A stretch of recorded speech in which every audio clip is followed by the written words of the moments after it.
السلام عليكم ورحمة الله وبركاته. إن شاء الله هاقول لكم النهارده إزاي نحسب المصاريف اللي إحنا محتاجينها في العُمرة أو مثلًا اليوم ممكن نقدر نصرف فيه قد إيه عشان نعمل حسابنا في الفلوس اللي إحنا هناخدها معانا. أول حاجة طبعًا لو أنتم رايحين تبع نفسكم مش تبع شركة، فأنتم هتبقوا المواصلات طبعًا كلها عليكم. يعني مثلًا أول حاجة تبقى من المطار لحد مكة، ده تقريبًا لو أنتم هتاخدوا عربية أو لو أنتم أكتر من فرد مع بعض، فالعربية تقريبًا هتكلفكم من 100 ريال ل150 ريال حسب ما تتفقوا مع السواق، أو في هناك باصات بتبقى بتحجزوها من المطار، بيبقى الفرد فيها تقريبًا 25 ريال. تمام. تاني حاجة عندنا اللي هي المواصلات الداخلية اللي موجودة هناك، دي طبعًا هتبقى أقل حاجة 10 ريال لو أنتم مثلًا أو حسب المسافة اللي أنتم ساكنين فيها. يعني لو أنتم برضه رايحين مع نفسكم فأنتم اللي بتبقوا حاجزين الفندق هتبقوا محتاجين طبعًا الفلوس بتاعة الفندق، هتبقوا تحسبوا طبعًا إن أنتم حجزتوا الفندق، فتبقوا هتحسبوا أنتم هتقعدوا كام ليلة.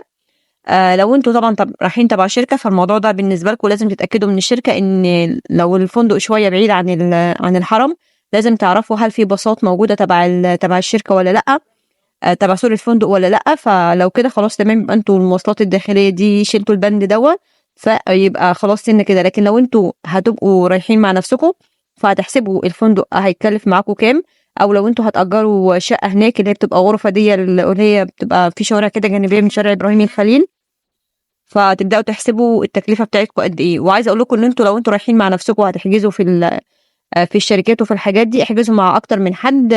وفي طبعًا جروبات كتير على لو أنتم مش عارفين لسه تحسبوا، هتلاقوا جروبات كتير على الفيس، فممكن تخشوا تكلموا حد وتعرفوا تقريبًا رينج الأسعار في الفترة اللي أنتم رايحين فيها دي قد إيه، لإن طبعًا الأسعار دي بتختلف حسب لو أنتم مثلًا رايحين في رمضان أو رجب، فطبعًا الأسعار بتبقى أعلى في المولد النبوي. لكن لو أنتم مثلًا رايحين في عادي في أي وقت في نُص الأسبوع في نُص السنة، يعني في الأوقات العادية، فطبعًا الأسعار هتبقى أقل من كده، أقل من الموسم ده. خلاص تمام. فأنتم تبقوا حاسبين. وعايزة أقول لكم أنتم احجزوا مع أكتر من حد، لإن أنتم ممكن تروحوا هناك تلاقوا طبعًا إن المكان اللي أنتم كنتم حاجزينه ده اتسكن أو ما فيش فيه مكان، فاحجزوا مع مثلًا 3، 4. تاني حاجة بعد كده الفطار هناك يُفضّل طبعًا إن أنتم تاخدوا الفطار والعشا معاكم، لإن هناك هي الأسعار هناك مش غالية، بس إحنا بالنسبة لنا عشان خاطر تغيير الريال بالجنيه المصري، هتلاقوا الأسعار معاكم زيادة. أنا عاملة فيديو على القناة عن أفكار الأكل أو الفطار اللي إحنا ممكن ناخده معاه، ممكن تشوفوه، فيُفضّل إن أنتم تاخدوه معاكم. الغدا طبعًا هيبقى صعب إن أنتم تاخدوا لو خاصةً لو أنتم قاعدين مثلًا 15 يوم، لإن هناك التلاجة في الفندق بتبقى حجمها صغير، الفريزر بيبقى صغير جدًا، مش هينفع تحطوا فيه حاجة أصلًا. فيُفضّل طبعًا هتاخدوا أكل مثلًا هتاخدوا أول يومين أول 3، لكن مش هتقدروا تاخدوا أكتر من كده. فطبعًا الغدا هناك في رينج مثلًا هيبتدي معاكم من أول 15 ريال لحد مثلًا في المتوسط لحد 20 ريال، فتبدأوا تحسبوا أنتم هتقعدوا كام يوم، وتبدأوا تحسبوا سعر الغدا ده هو هيكلف معاكم قد إيه في الأيام دي. تمام. في بعد كده لو أنتم برضه حاجزين مع نفسكم وهتروحوا من مكة للمدينة، هتبدأوا تحسبوا السعر من مكة للمدينة. تقريبًا هناك الباص بياخد 35 ريال، بس بياخد وقت طويل، يعني 6 ساعات أو حاجة. في العربيات اللي هي بتبقى ال7 راكب دي بتاخد تقريبًا 50 ريال، ممكن مثلًا تزودوا 10 ريال لإن احتياطيًا الأسعار طبعًا بتختلف من وقت للتاني. تحسبوا مثلًا وأنتم رايحين هناك كام وأنتم راجعين كام، والمواصلات برضه في المدينة.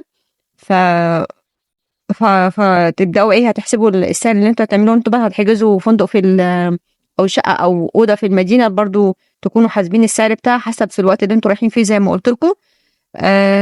وتقريبًا هي دي الحاجات اللي أنتم هتحتاجوها هناك. لو هتجيبوا من هناك هدايا طبعًا، فهتحسبوا يعني هناك أقل هدية ممكن تجيبوها مثلًا ب10 ريال، في طبعًا حاجات ب3 ريال وب5 ريال، بس دي الحاجات اللي هي البسيطة مثلًا زي الإكسسوارات، السبح، الحاجات اللي زي دي. لكن لو أنتم هتجيبوا مثلًا سجادة صلاة أو العبايات طبعًا بتبقى سعرها أقل حاجة 50 ريال هناك. فيُفضّل طبعًا عشان فرق الريال من هنا لهناك، فيُفضّل إن أنتم تجيبوا حاجتكم كلها قبل ما تسافروا من هنا من القاهرة، من الموسكي، في كل حاجة موجودة هناك. فيُفضّل إن أنتم تجيبوها قبل ما تسافروا حتى هناك عشان ما تضيّعوش وقت كتير في إن أنتم تقعدوا تدوّروا على هدايا وإن أنتم تقعدوا تلفوا من هناك.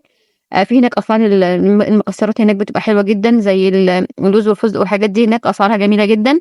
في الحاجات دي موجودة في عالم التوفير، في فيديو برضه عن القناة إزاي نروح عالم التوفير. هناك برضه أسعاره كويسة جدًا لو أنتم حابين تجيبوا حاجة من هناك، وتحسبوا بقى تشوفوا أنتم هتجيبوا الهدايا في رينج قد إيه، واحسبوا الأسعار دي كلها، وده تقريبًا متوسط المصاريف اللي أنتم بتصرفوها هناك.